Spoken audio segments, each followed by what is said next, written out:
할렐루야. 네, 날씨가 많이 추워지고 또 이불은 더 따뜻해지는 것 같습니다. 네, 날씨가 많이 추워진 가운데서도 성도님들의 건강 가운데 하나님의 보호하심 있기를 소망하고, 또한 연말 연시가 가슴도 마음도 따뜻해지는 이제 연말이 되시기를 소망합니다. 오늘 말씀은 왕의 대관식에 초대된 사람들이라는 제목으로 같이 하나님의 말씀 나눠보도록 하겠습니다. 오늘 본문 말씀은 시편 47편인데 이제 제목이 달려 있습니다. 고라 자손이라는 이 타이틀이 달려 있는 시입니다. 고라라고 하면은 이 광야에서 이스라엘 백성들이 있을 때 모세와 아론의 권위에 대항하다가 하나님의 심판을 받아가지고 땅에 집어 삼켜진 사람입니다. 그렇게 하나님의 심판을 받은 사람인데, 민수기 26장 11절 말씀을 보면 성경은 고라의 아들들은 죽지 아니하였더라라고 기록을 합니다. 아버지는 반역으로 죽었지만 그의 아들들은 살아남아 훗날 이스라엘 안에서 가장 영광스러운 이 찬양 사역자 집안이 되게 됩니다. 이렇게 보면 하나님께서는 심판을 베푸시는 와중에도 은혜를 베풀어 주시는 분이라는 사실을 이 고라 자손을 통하여 나타내셨습니다. 고라 자손의 모습을 통해 우리가 한 가지 더 알 수 있는 건 뭐냐면, 조상의 죄가 자녀들, 자손들의 운명을 반드시 결정짓지는 않는다는 것입니다. 오히려 고라 자손은 이 자기의 조상이 심판받은 것을 기억하면서 더욱더 낮고 낮은 겸손한 모습으로 하나님을 찬양하고 섬기는 은혜의 증인들이 된 것입니다. 이렇게 보자면 이 고라 자손들의 모습은 이제 막 신앙생활을 시작한 사람들에게, 또한 집안에서 집안이 이 영적인 배경이 없이 그냥 홀로 믿음의 가정을 세워나가고 계신 분들, 또 그 가운데서도 가정이 아니라 그 가정 안에서도 나 혼자 믿음을 지켜나가고 계시는 분들에게 위로가 되는 말씀이자, 또 오랜 신앙생활 가운데 정형화된 이 믿음 생활을 보내고 계시는 분들에게 다시 한 번 더 우리의 믿음의 대상이 누구인지 깨닫게 하며, 우리의 예배가 습관처럼 드려지는 예배가 아님을 다시금 깨부수며 도전하게 하는 말씀입니다. 더 나아가 오늘 말씀을 통해 고라 자손의 믿음을 살펴보고, 교회 안에만 머무르는 믿음이 아니라 이 세상 밖으로 뻗쳐나가는 믿음으로 확장되어 더욱더 하나님의 복음의 생명력을 전파하는 우리 모든 성도님들 되시기를 간절히 소망합니다. 오늘 우리가 읽은 이 시편 47편은 하나님이 온 땅의 왕되심을 선포하는 하나의 제왕시입니다. 제왕시이자 그분을 찬양하는 찬양시입니다. 그래서 이 시편 47편은 이스라엘 역사 속에서 언약궤가 성소로 올라가는 그 의식이 있을 때나 이 왕들의 대관식, 즉위식에 사용되었던 찬양이라고 합니다.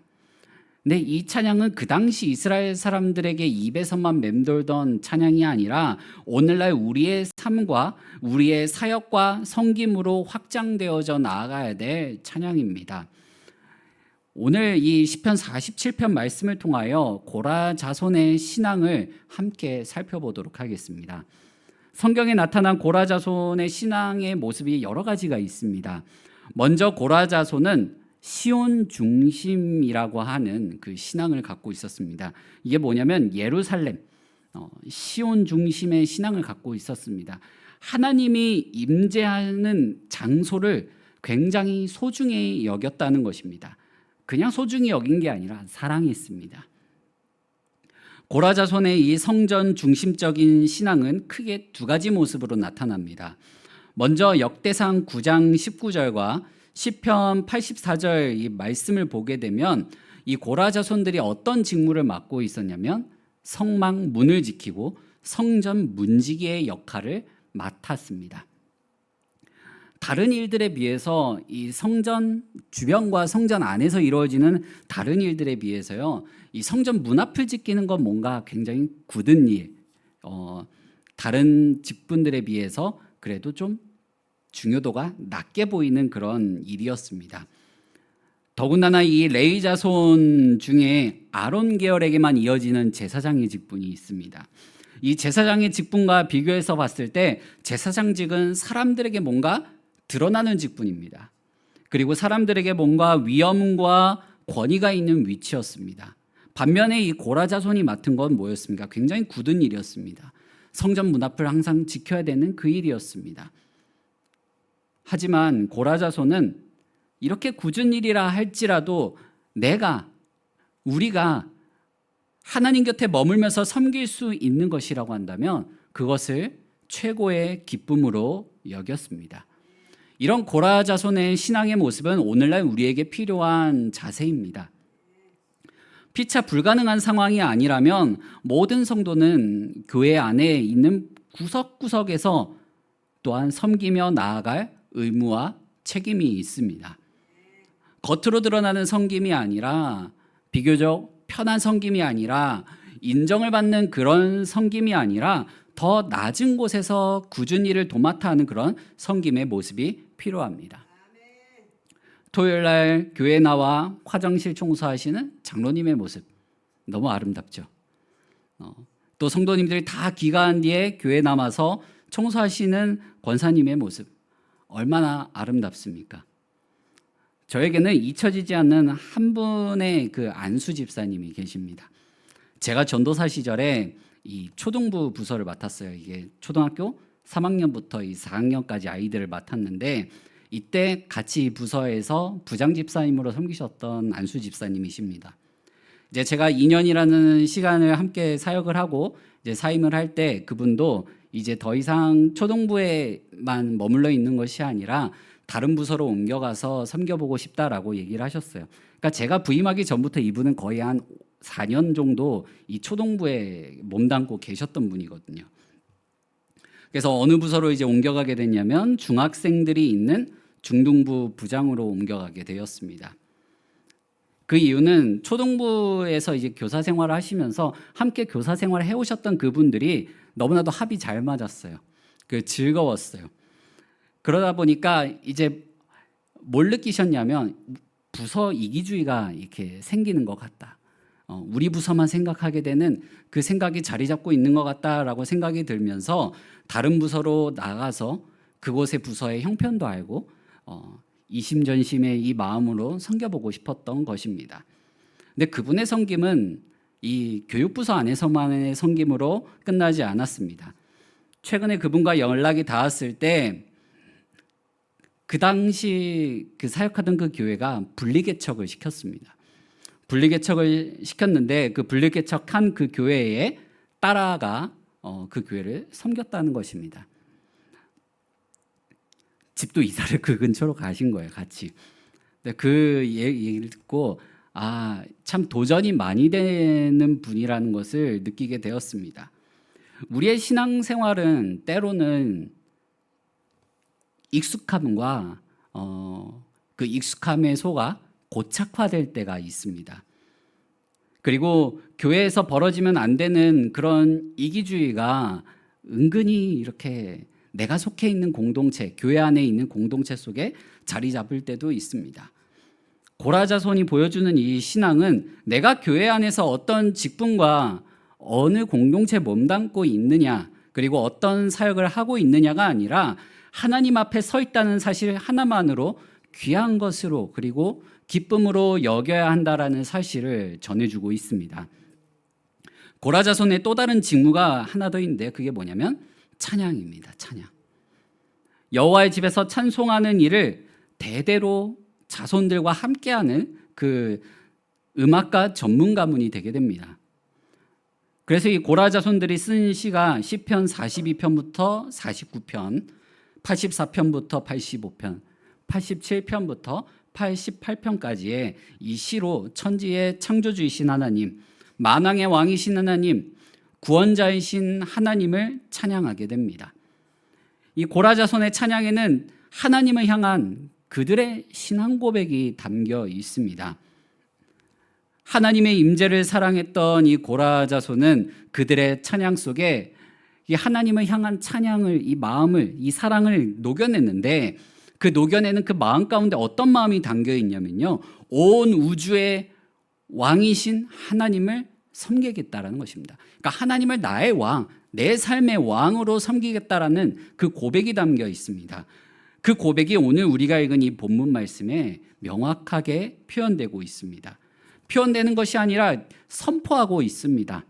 1절 말씀을 보면 만민들아 손바닥을 치고 즐거운 소리로 하나님께 외칠지어다 라고 선포합니다. 고라자손은 하나님을 찬양하는 일에 우리만 모여서 우리 마음 맞는 우리 민족 사람들만 모여가지고 찬양하자, 이게 아닙니다. 만민을 초청하고 있습니다. 모든 사람들과 함께 하나님을 찬양하자라고 초청하고 있는 것입니다. 고대 근동사회에서 이 왕의 즉위식은 손뼉을 치면서 막 환호성을 부르고 나팔을 불며 즐거워하는 축제의 자리였습니다. 한마디로 이 만민아 여호와 하나님을 찬양하라, 손뼉으로 치고 즐거운 소리로 하나님을 찬양하라는 것은 우리가 함께 하나님 앞에서 기뻐하자, 우리 모두가 함께 하나님 앞에서 즐거워하자라고 하면서 초청하고 있는 것입니다. 만왕의 왕이신 하나님께서 왕으로 등극하심을 기뻐한 겁니다. 환호하는 찬양이 우리 삶 가운데, 우리 모두의 마음 가운데 있자는 것입니다. 내 삶의 주동권을 내가 쥐고 있는 것이 아니라, 내 삶의 주인이 내가 아니라 그 자리를 하나님께 내어드리고, 나의 왕을 내가 아니라 하나님께 내어드리며 그 가운데 기뻐하자는 것입니다. 고라자손의 찬양은 지난날 여호와 하나님께서 행하셨던 그 구원의 역사들을 기념하면서 이 구원을 베풀어 주신 하나님이 나에게도 구원을 베풀어 주실 분이고 나를 인도해 주시고 다스리실 왕이심을 고백하는 것입니다. 그러니 우리 삶의 작은 일에도, 어떤 문제에도 하나님이 나의 왕이심을 선포하며 승리하는 그 믿음을 가져야만 합니다. 승리하는 믿음은 곧 선포입니다. 오늘 본문 말씀 1절과 6절 말씀을 함께 읽어보겠습니다. 너희 만민들아 손바닥을 치고 즐거운 소리로 하나님께 외칠지어다. 찬양하라, 하나님을 찬송하라, 찬송하라, 우리 왕을 찬송하라. 아멘. 고라자손들은 이 찬양을 듣는 사람들에게 외칠지어다, 찬송하라 라고 하면서 명령하고 있습니다.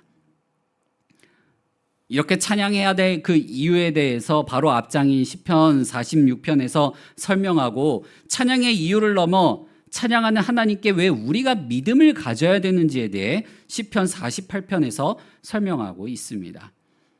우선 46편 8절에서 11절 말씀을 같이 한번 한 목소리로 읽도록 하겠습니다.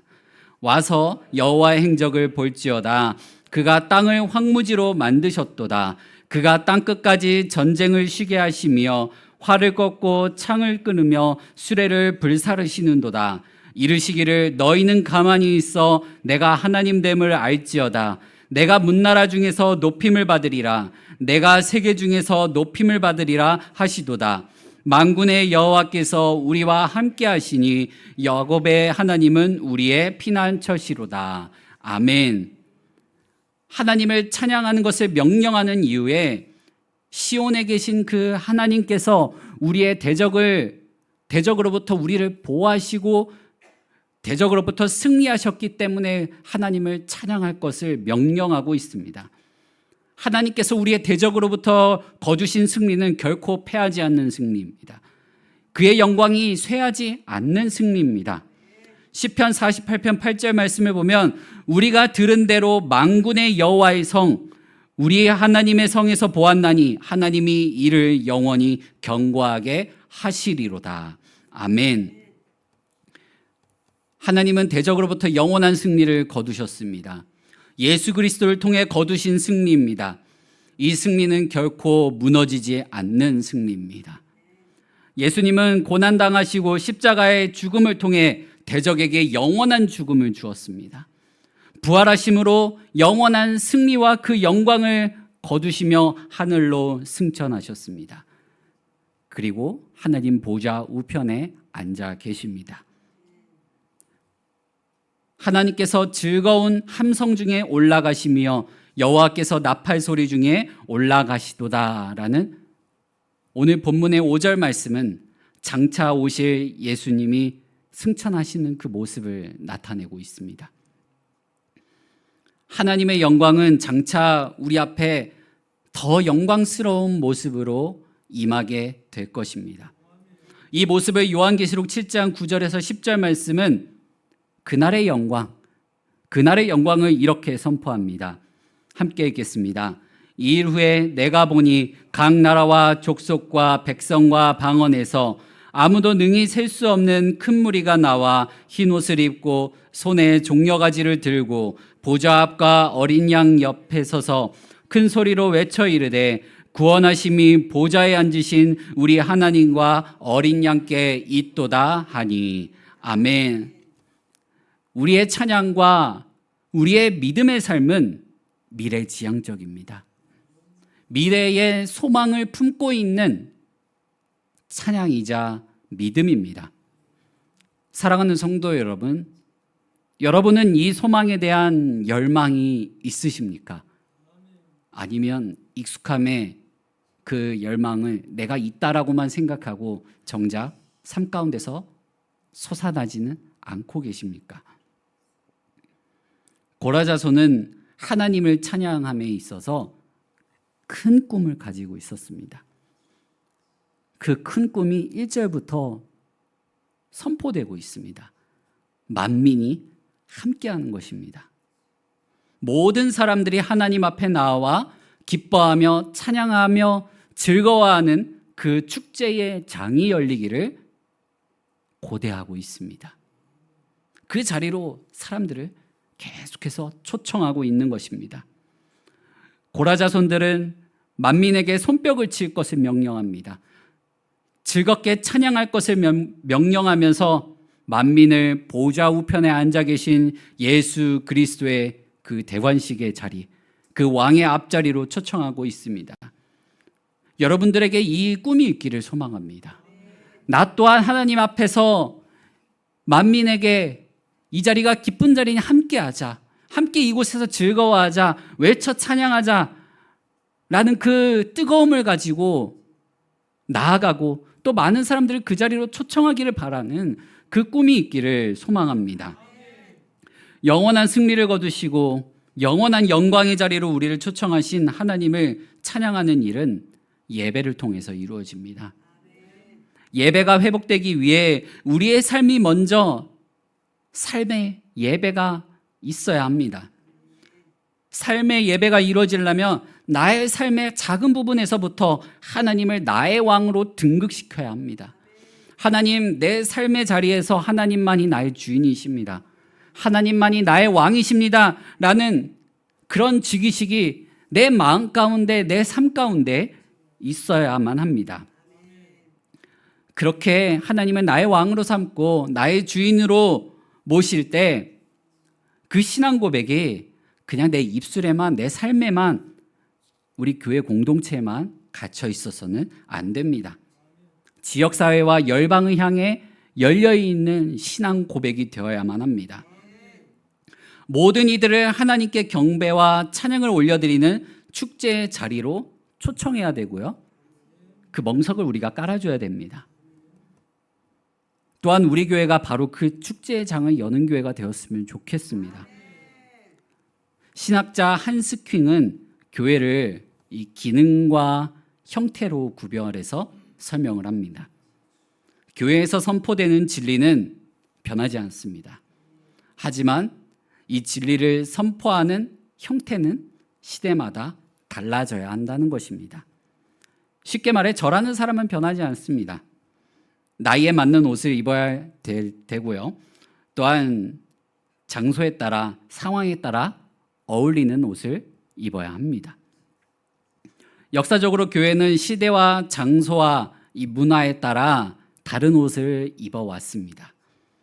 예수님의 제자들도 예수님의 가르침을 전해야 한다라는 그 기능은 동일한 사명을 받았습니다. 하지만 그들이 다 동일한 모습으로 나아가지 않았습니다. 각자 가지고 있는 형태대로 나아가 주님이 부여하신 그 기능을 다했습니다. 누군가를 기쁨과 영광의 자리로 초대하는 것은 예수님의 명령입니다. 우리는 이 기능의 사명감을 가지고 이뤄내야 합니다. 고라자손은 그 모습이 영광스러운 모습이 아닐지라도, 낮은 자의 모습일지라도, 굳은 일이라고 할지라도 그 일이 하나님께서 나에게 주신 일이라는 것을 기뻐하고 하나님과 함께함을 기뻐하는, 하나님과 함께하는 것을 최고의 기쁨으로 여기며 맡은 주어진 기능을 성실히 해내었습니다.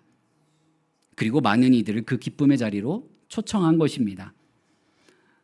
우리가 주님의 사명을 감당하는 데 있어서 하나님의 기쁨 가운데 거하는 것인지, 아니면 나의 만족과 기쁨을 위한 신앙생활인지 점검해 볼 필요가 있습니다.